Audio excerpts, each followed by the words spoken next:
Le coup d'État de 1999 et la rébellion de 2002 ont mis un frein à l'ascension de la Côte d'Ivoire sur la scène sous-régionale.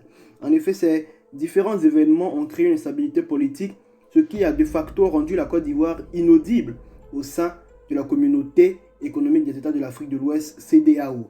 Des États voisins ont pris le dessus et ont pris le leadership de cette organisation, tels que le Nigeria, le Ghana et même le Sénégal. Rappelons que lors de la crise post-électorale de 2010, ce sont les présidents Yahi Boni et Goodluck Jonathan, ancien président du Nigeria, qui ont intervenu pour essayer de faire une médiation entre le président d'alors, Laurent Gbagbo, et le candidat reconnu vainqueur par l'Union africaine et ses pairs, le président Alassane Ouattara. Cela a lourdement écorché et entaché l'image de la Côte d'Ivoire, le prestige que la Côte d'Ivoire avait au sein de ces différentes organisations-là.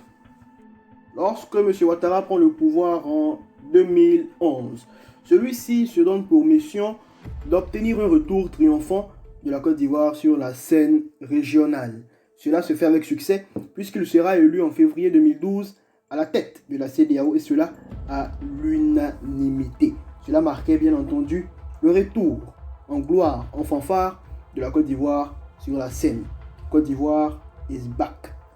La voix de la Côte d'Ivoire était désormais considérée au sein de la CEDEAO, de l'Union africaine et même au niveau international. Ce long processus, cette percée de notre pays a été mis à mal en 2017. Ce leadership a été mis à mal en 2017 par les différents événements qui ont secoué la Côte d'Ivoire en cette période, notamment la mutinerie qui a éclaté 2 fois dans la même année, qui a lourdement entaché encore l'image de la Côte d'Ivoire et qui a montré que la Côte d'Ivoire n'était pas un État tout à fait stable. Donc tout n'est pas rose en Côte d'Ivoire, se sont rendus compte nos différents pays voisins, nos différents pays amis. Aussi, il y avait la préparation de l'élection présidentielle de 2020. Nous étions à cette époque-là, 3 ans de l'élection présidentielle, et les différents discours, les différentes dissensions, les différents conflits au sein même de la majorité présidentielle ne rassuraient pas les différents investisseurs et les pays amis. La voix de la Côte d'Ivoire devenait alors de plus en plus inaudible. La nomination au poste de président de la commission de la CEDEAO de Jean-Claude Brou, ancien ministre des Mines et de l'Industrie, a été perçue comme un ouf de soulagement de la part de nos différentes autorités politiques et même des différents citoyens lambda.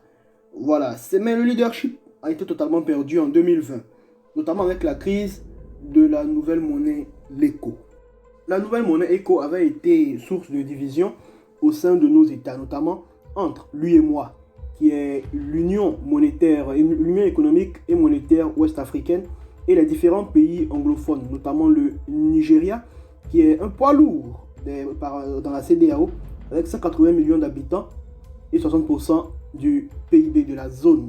Voilà, donc le Nigeria et les différents pays anglophones se sont trouvés un peu marginalisés par ce choix unilatéral fait par les pays membres de l'UEMOA de changer de monnaie sans que les points de convergence ne soient ensemble réunis.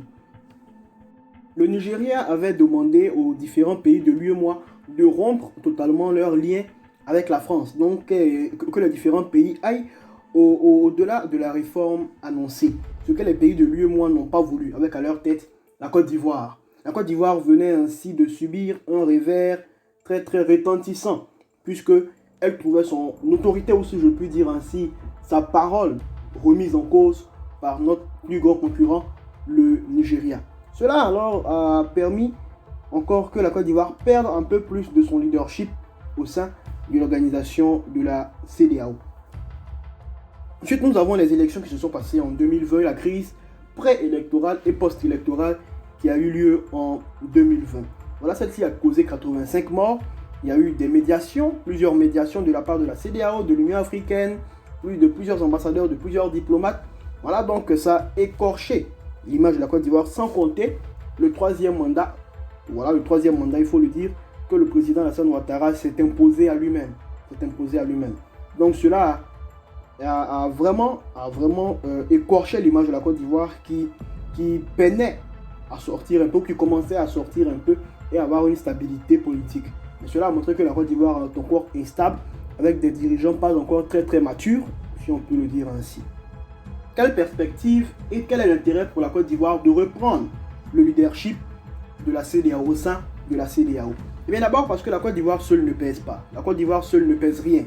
C'est ensemble qu'on peut peser au niveau international, au niveau mondial.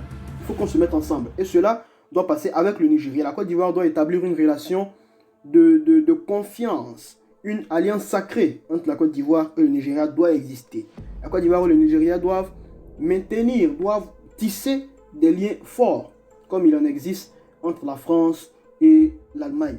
Cela est une nécessité pour que la sous-région soit plus puissante, plus importante et puisse discuter avec des alliés comme les États-Unis, l'Europe et même la Chine, pourquoi pas.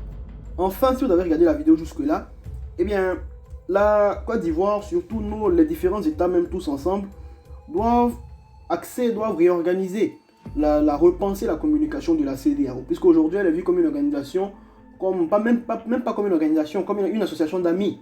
Voilà, les chefs d'État sont des amis et ils s'asseyent en haut pour prendre des décisions. Il faut reformer cela, si possible, réformer même l'organisation tout complète, la réformer complètement, voilà, afin que les différentes populations aient confiance en cette organisation sous-régionale-là et disent que c'est à travers cela que sera le salut de l'Afrique. C'est à travers l'union des différents pays que réside le salut de l'Afrique. Alors donc n'oubliez pas de vous abonner, de cliquer sur j'aime et de partager la vidéo.